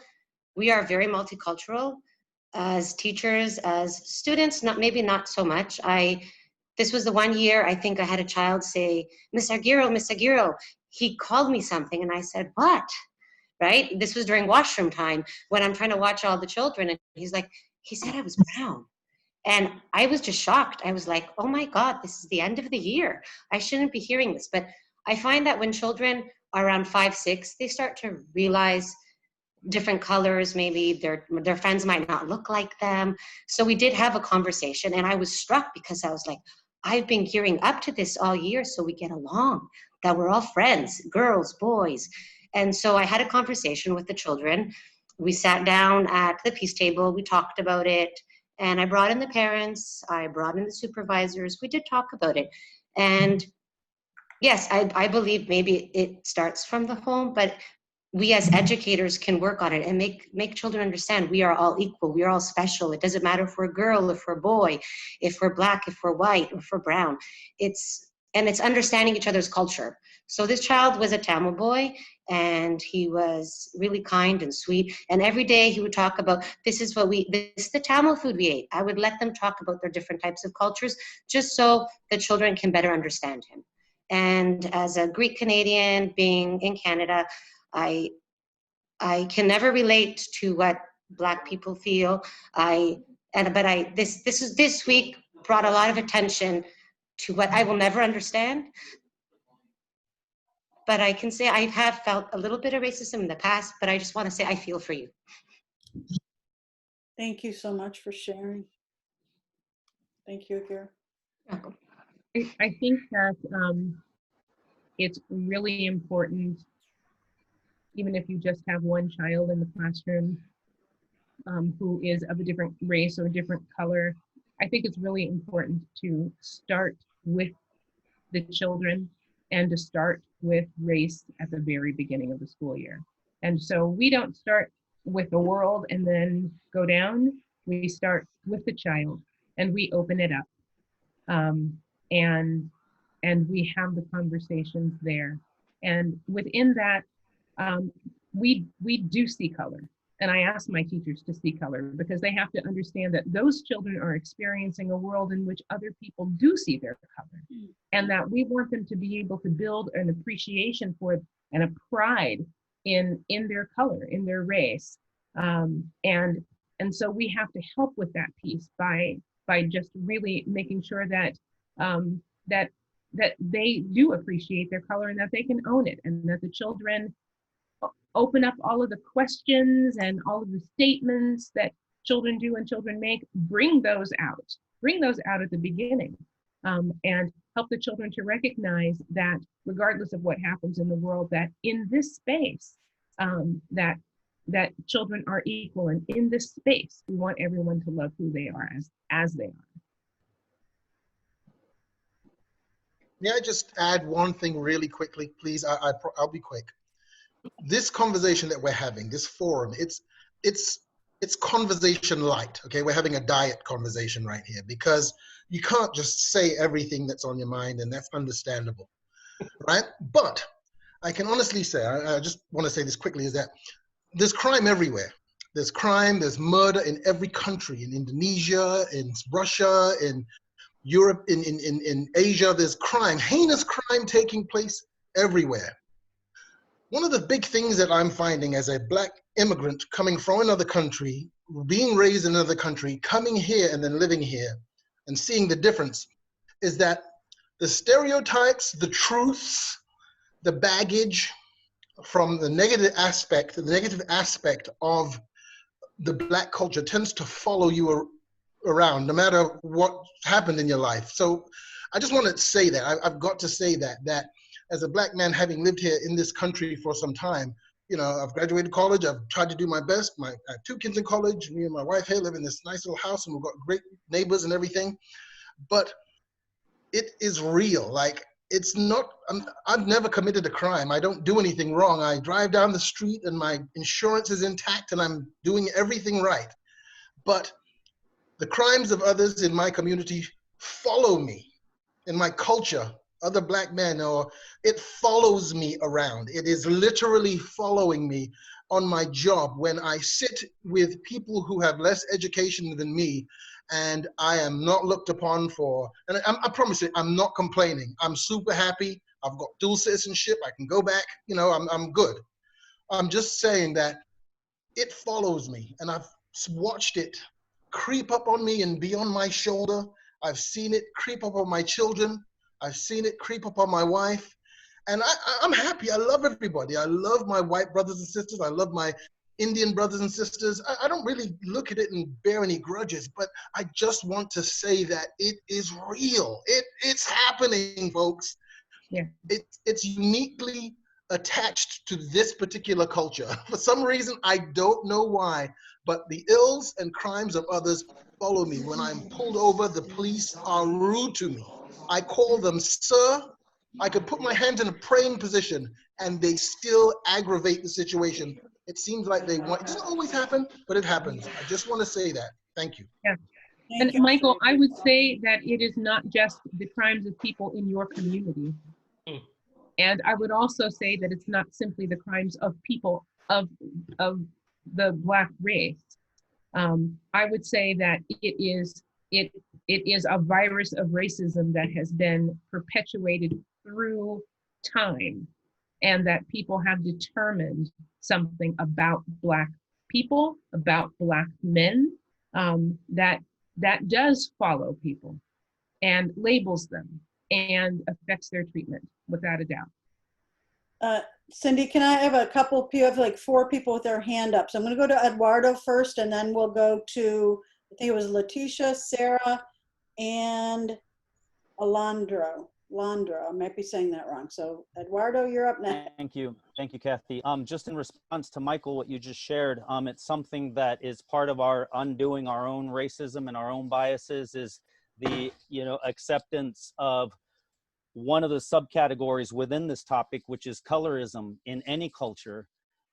If you're born with, you know, darker, more melanin or whatnot, in most cultures around the world, you have a strike against you or a couple of strikes against you, versus if you're born with a lighter, you know, less melatonin or whatnot, And I've experienced that in almost any and every culture that I've been blessed enough to be friends with and be close with. So yeah, just thanks for sharing that. It's real. It's real. Yeah, absolutely. Letitia, I think it was Letitia had a hand up, if she's still on. Here. Unmute, thank you. I'm here. Yes, my name is Letitia Lewis. I'm actually friends with Michael and Arlette Crump, and I'm discovering and learning more about the Montessori concept and hoping to, to delve into the curriculum a bit more in the program. However, one thing that occurred for me this past couple of weeks was the event that led to the death of George Floyd. And I think that so many people responded because of the humanity in it. When you viewed that clip on the news, which is of course posted by media. However, I think so many people put themselves in that place as a human being. What would it be like for someone to impede you from breathing for 8 to 9 minutes? You can't possibly imagine. This is just being a human being. And if we can all buy into the understanding that we are a part of the human race. So many people responded to that because it touched our humanity. I don't think it touched the race, but it touched the humanity as well, that no one should ever be treated that way. And I think that if we can all remember or think about how it feels if you are the person walking down the street, or if you're the person getting stopped by the police, if you weren't Caucasian, or if you were of a different race, how you would feel if that was you. And try to plug into the human race, the humanity of it all. And our children, if we can get them to help them understand that, they will grow into, to those beings who can reflect that in their lives and in everything they do. We have not, over the centuries, really understood that concept. But I just wanted to say, just think about it, right now, if you weren't able to breathe, how you would feel if someone was impeding you, and based upon your skin color. And begin to treat people like human beings and begin to educate every child from that lens. And whether or not you have one African-American child in your class, if you have 30 children and one of those children, one child is African-American, you have 30 human beings in that classroom.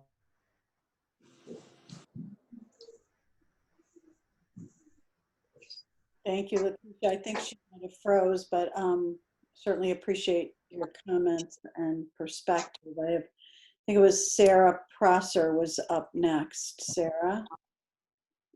Hi, thank you, Kathy, and thank you again for having this forum.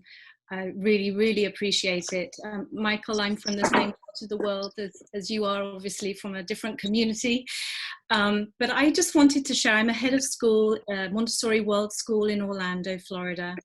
And I had a very difficult conversation with a parent, and I went towards it with courage, but it was extremely hard to have this conversation. And it occurs to me as I'm hearing Michael speak and I'm hearing everyone share things today, that this was regarding a 4th grader, 9-year-old student of mixed race. Mom is white, dad is black.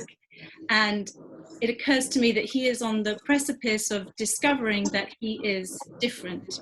He is also, I discovered through my conversation with mom and dad, identifying, choosing which race he wants to identify with.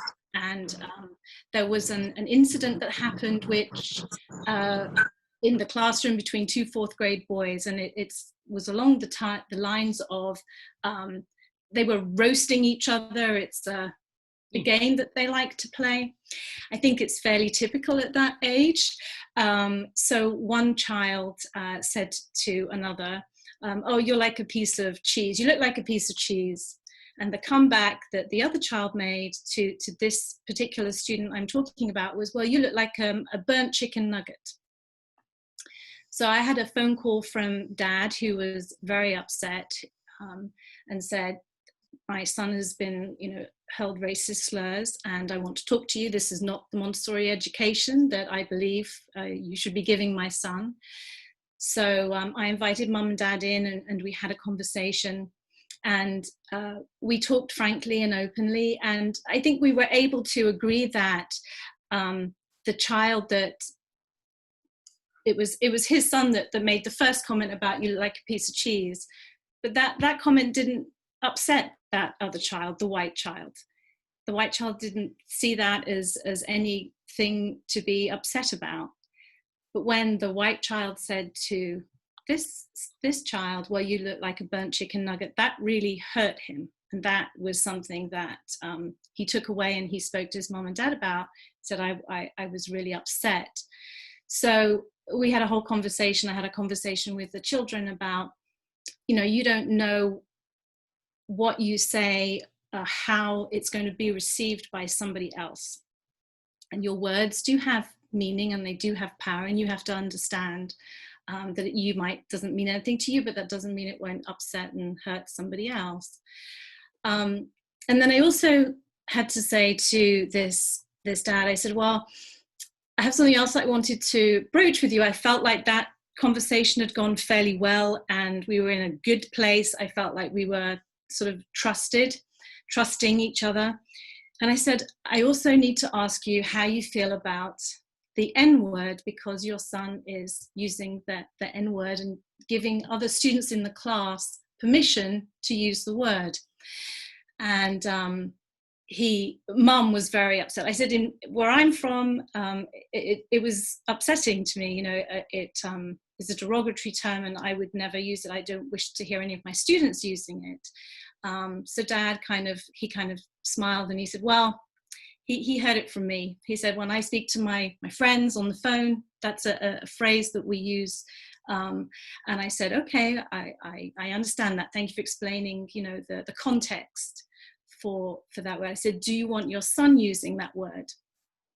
And he said, no, I don't. And I said, okay, I just want to make sure that, when he's at school and conversing with his friends, that we're on the same page, because to me, to my sensibility and to the sensibility, I think, as a school, that's not a word that I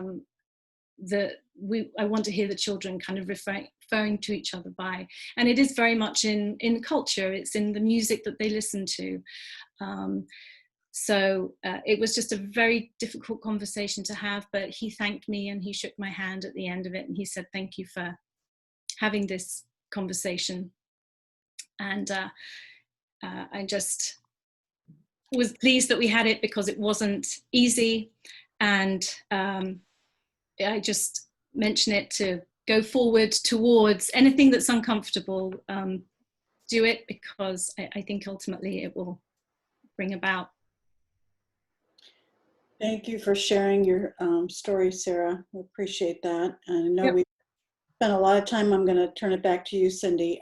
We also want to get to Alondra after Cindy. Go ahead, Cindy. Okay, I just want to say one thing that I think is real important for teachers to have a real serious sensitivity over is how children play and what they say, because your thoughts become your words, and your words become your actions. And I look at racist situations like what happened to George Floyd, and I think, how were you as a child? What happened when you were a child? What were you thinking? What were you doing? Who was not leveraging that information? Who wasn't giving you information to change who you have now become? And so I would say that you need to consider words as sharp as weapons, because either can hurt. And that's the thing that you address and that you unpack at the very beginning of the school year, and come up with really clear guidelines, but to just delve into the information.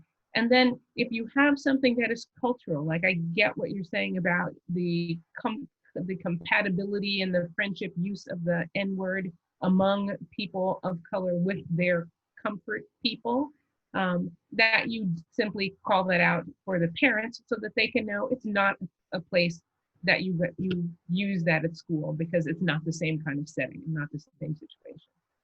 Cindy, I want to just reinforce something you said. I'm wondering whether once we jumpstart at the beginning of the year, the power of words and how it affects people individually, culturally, et cetera, that we build that into all of our, especially with elementary and adolescence, and probably even at the early childhood level, a sensitivity during all meetings with the community. Like, as at the end of a community meeting, how did we feel about the language that was used in this meeting?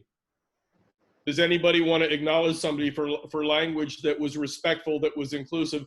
Does anybody want to make a request of somebody to change their language? So once you plant the seed at the beginning of the year, it becomes embedded in the culture of the classroom, and frankly, embedded in the culture of the staff as debriefing at the end of meetings. So it's constantly being attended to.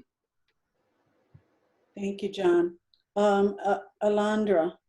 Hi, I just want to say, I want to reiterate what Cindy said. The N-word has no place being used at school.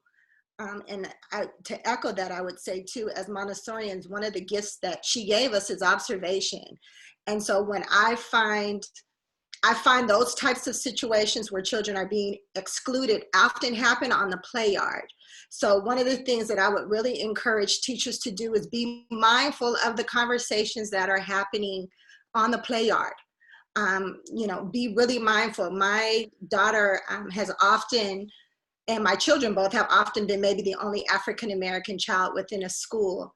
And often the stories that they would tell me were taking place on the play yard.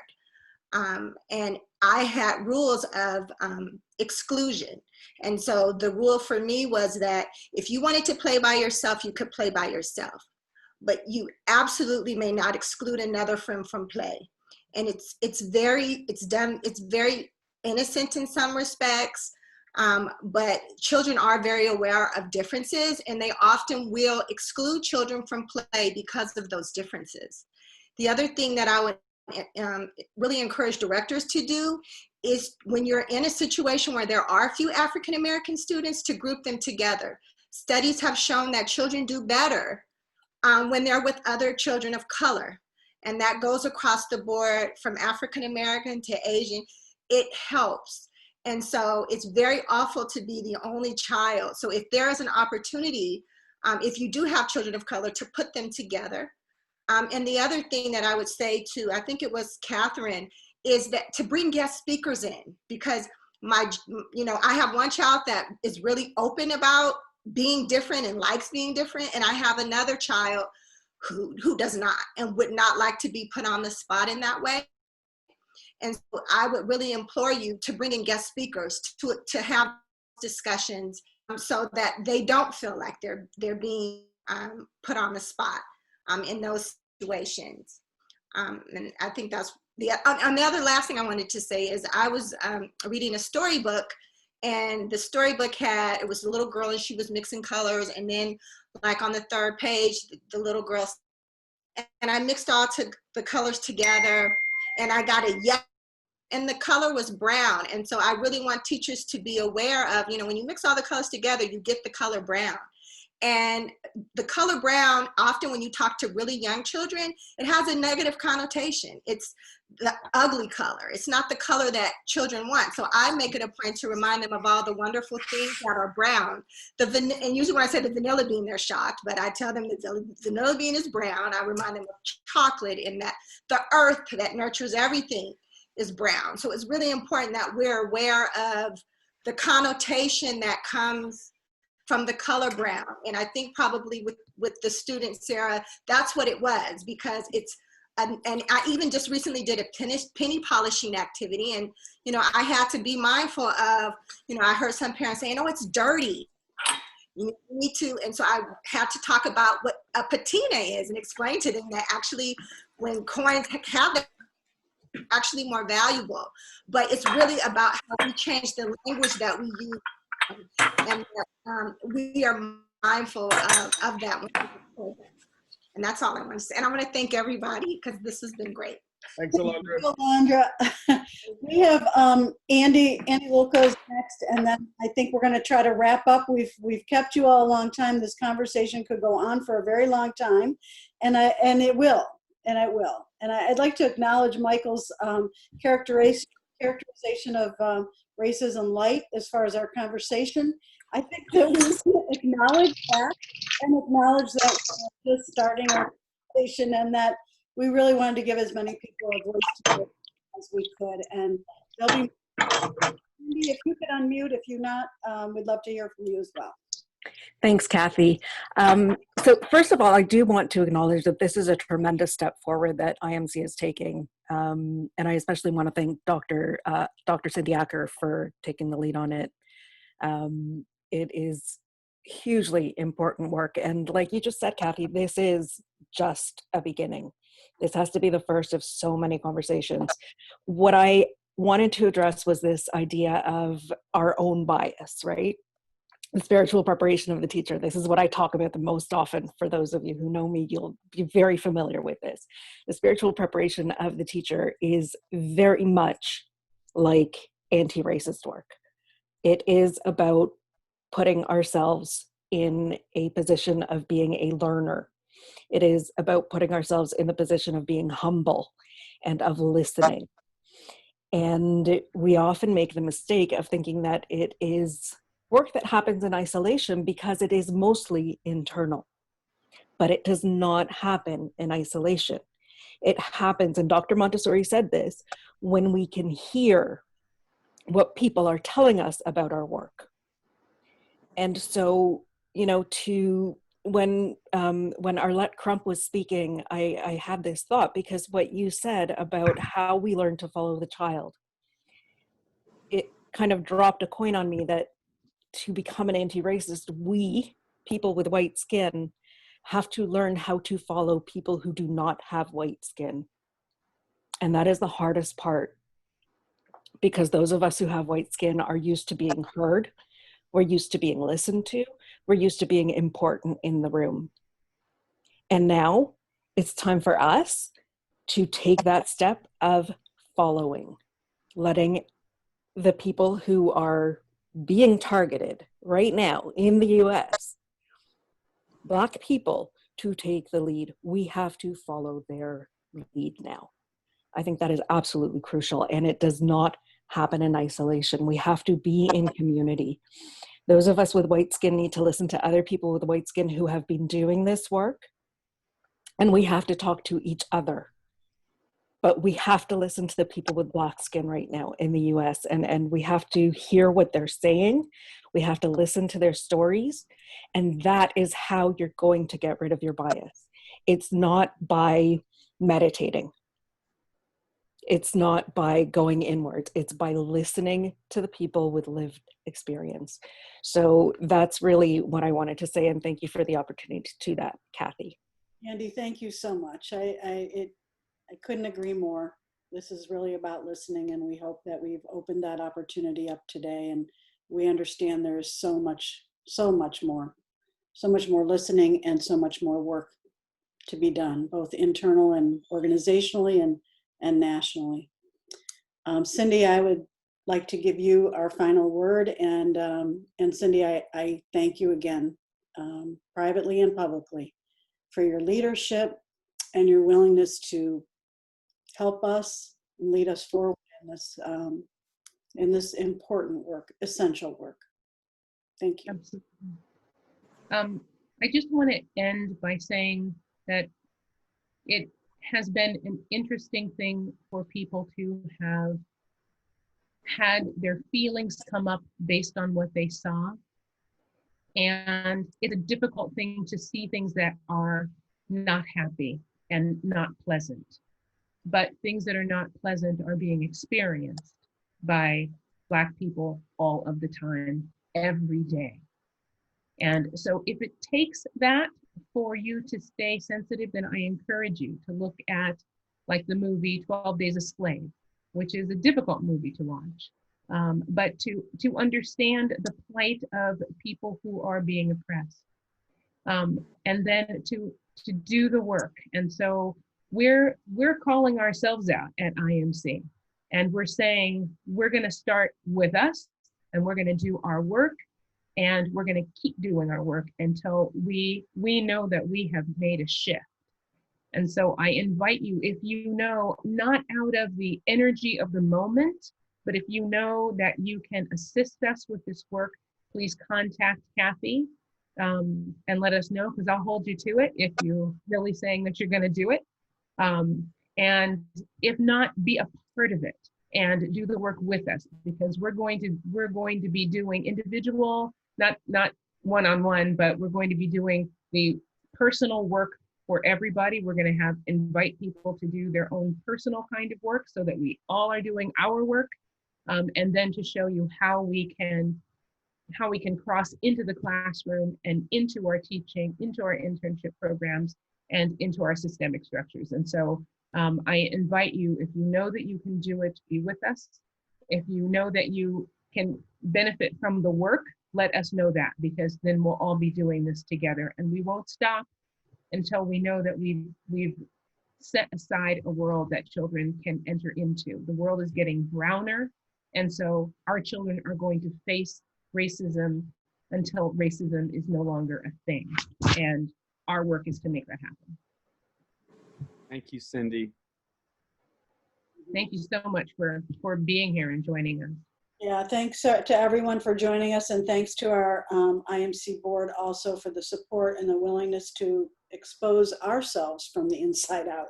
I very much appreciate that support as well. So thanks, everybody. Go to Montessori.org for further updates, because we will be continuing not only a conversation, but as Cindy said, providing some resources and hopefully collaborating with other groups who've really made great advances in this work already. So thank you so much, everyone. Thank you. Thank you.